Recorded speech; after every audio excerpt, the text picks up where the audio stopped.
O Senhor esteja com vocês. Ele está no meio de nós.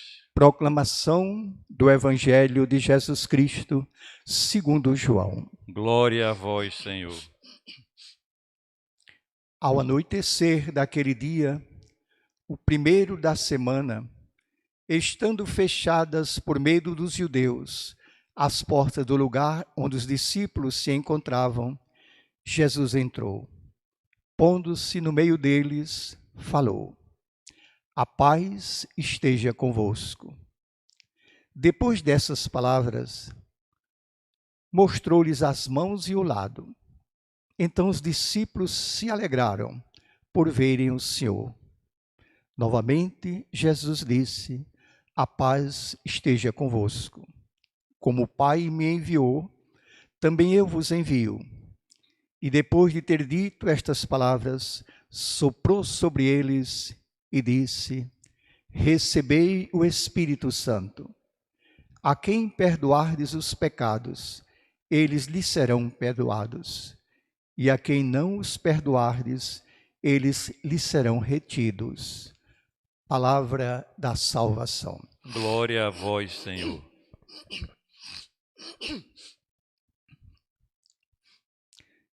Minhas irmãs, meus irmãos, durante a última ceia, junto com os seus apóstolos, vendo Jesus, que eles estavam tomados de uma grande tristeza, fez-lhes essa promessa: Vocês agora estão tristes, porque eu vou partir, mas eu voltarei, e quando eu voltar, vou trazer uma grande alegria para vocês, que ninguém mais poderá tirar de vocês.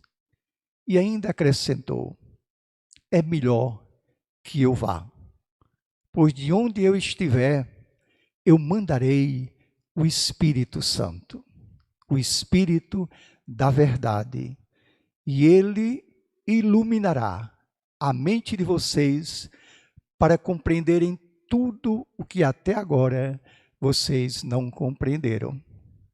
O Espírito, pois, viria para esclarecer a mente dos discípulos, a fim de que eles compreendessem os ensinamentos de Jesus e, sobretudo, compreendessem a tragédia que esses ensinamentos provocaram.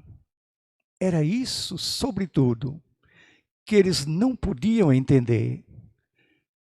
Como é que dera tudo errado? Por que é que dera tudo errado?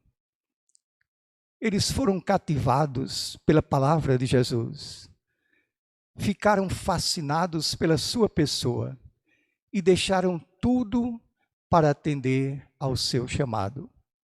E agora, menos de 3 anos depois, o seu mestre amado é um profeta relegado, perseguido pelas autoridades, prestes a ser preso e condenado. 3 anos apenas de vida pública eram um tempo curto demais para uma tão grande desventura. Eles tinham sido testemunhas oculares. Eles viram o sucesso do primeiro ano, o entusiasmo, a admiração e a acolhida do povo. Esse sim fala como quem tem autoridade, e não como os nossos escribas e doutores da lei. Ninguém jamais falou como ele fala. Verdadeiramente, Deus visitou o seu povo. Era assim que reagiam os ouvintes de Jesus. Mas logo no segundo ano, o entusiasmo das multidões foi arrefecendo. Jesus denunciou a lei antiga, a lei que tinha feito de Deus um juiz intolerante e implacável, em vez de um Deus misericordioso. Vocês ouviram o que foi dito aos antigos: olho por olho, dente por dente. Eu, porém, lhes digo: se vocês amam 99 justos que não precisam de conversão, Minhas irmãs e meus irmãos, Jesus estava abalando uma tradição milenar de seu povo. Estava derrubando um muro de intolerâncias e preconceitos infiltrados na mente desse povo. E ele mesmo, o povo, sem alternativa, ignorante e submisso, deixava-se guiar pelos seus opressores. Os poderosos não admitiam e o povo tinha medo de mudanças, de renovações. E no terceiro ano começaram a chegar os grandes impasses. Os grupos dominantes daquela sociedade perceberam que aquele profeta da Galileia era um obstáculo para os seus projetos de dominação e tentaram jogar o povo contra ele.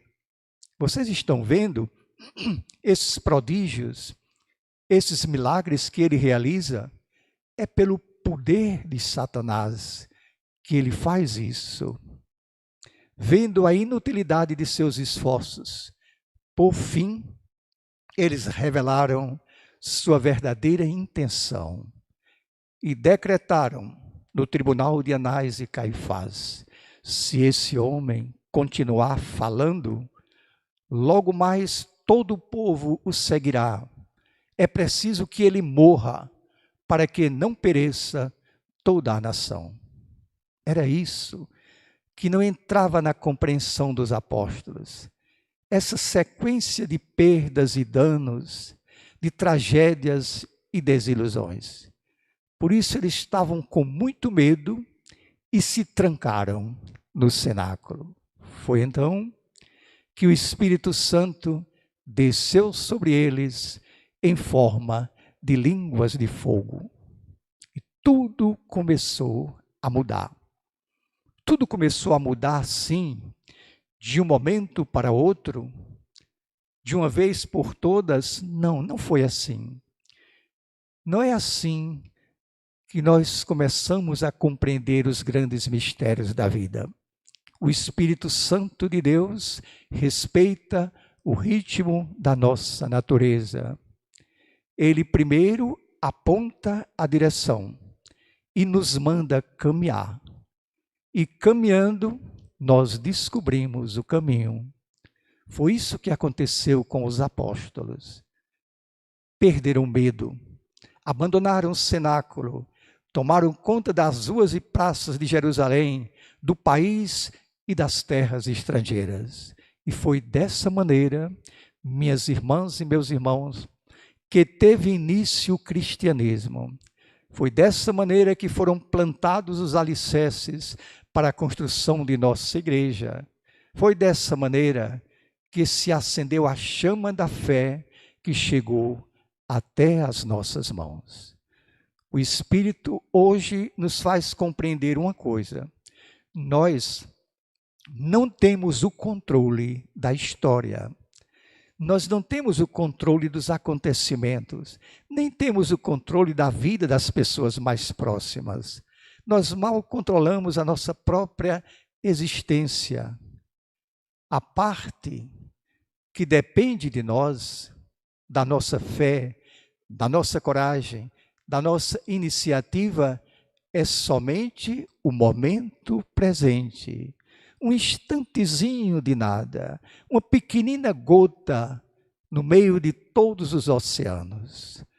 O tempo que está nas mãos de Deus são milhões e milhões de anos. E é Ele quem conduz essa história que foge ao nosso controle. O que cabe a nós é encetar o caminho e, caminhando, aprender a caminhar. Enquanto nós avançamos, enquanto nós aventuramos, enquanto nós trabalhamos, sofremos e amamos, nós vamos construindo nossa história, realizando nossos sonhos e os nossos projetos em meio a adversidades e contradições. No brevíssimo tempo de que nós dispomos para ver as coisas, nós enxergamos cada coisa como ela se apresenta. Para nós, uma tragédia é uma tragédia, um sucesso é um sucesso, a luz é a luz, o escuro é o escuro. Deus vê tudo de maneira diferente. Deus enxerga no meio da total escuridão a luz da madrugada que prepara um novo amanhecer. Quantas vezes uma crise grave, uma grande doença, quantas vezes opera mudança para melhor na vida da pessoa. Portanto, não tenhamos a pretensão de calcular o futuro pela nossa percepção do presente. Vamos viver o presente com coragem, sabedoria, autenticidade, e daí vai resultar, com certeza, um futuro melhor, mesmo que não seja de acordo com as nossas previsões. Na invocação mais antiga do Espírito Santo, a igreja pede que ele encha os nossos corações e ainda confirma a sua onipresença, que ele penetra todos os seres, penetra todas as coisas, que ele inspira tudo, penetra todas as almas e penetra como a água corrente, ou como fogo ardente, ou como a brisa suave. Nada escapa à sua presença. É assim que nós rezamos no Salmo 138. Tu me conheces quando estou sentado, tu me conheces quando eu estou de pé. Vês claramente quando eu estou andando, quando repouso, tu também me vês. Se pela costa sei que tu me abranges, também de frente sei que me percebes. Para ficar longe do teu espírito, o que farei? Aonde irei? Não sei. Não existe nenhum espaço do universo que não esteja ocupado pelo Espírito Santo de Deus. Por isso nós podemos afirmar que toda criação que procede da inteligência humana tem no Espírito Santo de Deus a sua fonte inspiradora. O Espírito Santo está na arte, está na ciência, está na tecnologia, está na literatura, está em tudo onde haja beleza, onde se procura a perfeição. Contemplemos as obras-primas da invenção humana. Contemplemos o quadro belíssimo da Última Ceia de Leonardo da Vinci. Escutemos a Nona Sinfonia de Beethoven. Leamos os poemas bonitos de Manuel Bandeira e assim por diante. Milhões de olhos, milhões de ouvidos se sentem fascinados e comovidos diante destas obras. Elas são dos seus autores, são mérito deles, não são do Espírito Santo. Não é mérito do Espírito Santo, mas na origem de todas elas está o dom primeiro que procede do Criador. Assim como nós dizemos que os filhos herdam as suas qualidades inatas de seus pais, muito mais a criatura do Criador. Todas as coisas do mundo concorrem para a glória de Deus, escreve São Paulo. Por conseguinte, nós glorificamos a Deus não apenas com os nossos louvores e cantos, com as nossas práticas religiosas. Nós glorificamos a Deus por tudo que nós fazemos, tudo que nós realizamos de bom e de belo e de perfeito. Tudo é glória para Deus. Não importa que tenhamos ou não consciência disso. Onde houver perfeição humana, há um sinal da perfeição divina. Ao fim, minhas irmãs e meus irmãos, lembremos uma coisa importantíssima. Não basta dizer que o Espírito Santo tem uma função universal, global, que ele paira sobre o universo, que ele penetra todas as coisas, que ele inspira tudo que é bom e que é belo. Não basta. É preciso destacar algo muito importante. O que ele faz a cada um de nós em particular. São Paulo escreve, Vocês não sabiam que vocês são templos do Espírito Santo, que o Espírito Santo de Deus habita em seus corpos? Esse nosso corpo, onde habita nosso espírito, é morada de Deus. Que poder incomparável! Infelizmente, enquanto nós somos capazes de ideias poderosas, de grandes façanhas pelo poder do nosso espírito, vez por outra também, esse espírito desfalece, fraqueja, entrega os pontos, se deprime.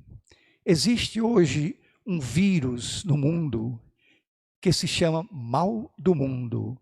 É o tédio de estar vivendo nesse mundo, acompanhado da vontade de isolar-se e até desaparecer.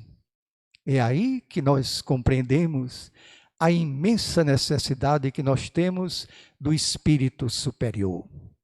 É tão grande essa necessidade que há muitos que se aproveitam, tentam se apropriar do Espírito Santo e se apresentam como seus porta-vozes, capazes de realizar prodígios e milagres em nome do Espírito Santo de Deus. São Paulo nos adverte, cuidado com esses falsos profetas, e ele aponta alguns critérios para nós fazermos o discernimento. Se as suas obras visam o interesse próprio ou apenas de suas igrejas, se as suas obras acumulam poder e fortuna, não procedem absolutamente do Espírito Santo de Deus. Somente ali, onde a gente descobre liberdade e fraternidade, somente ali é que o Espírito está inspirando e animando. Fora disso, é somente exploração do seu santo nome em vão.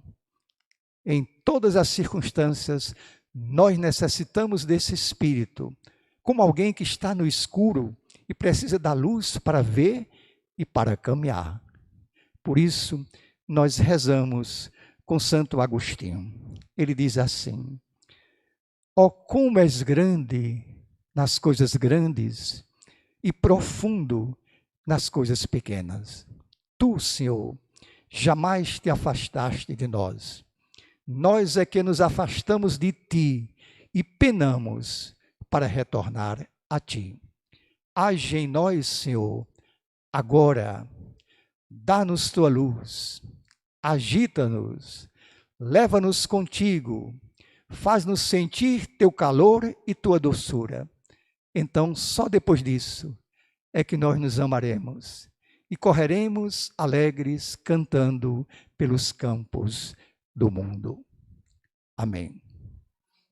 A minha alegria de poder todos os domingos celebrar essa Eucaristia com vocês me leva a lhe fazer um pedido para você curtir esse vídeo e inscrever-se na TV MTC.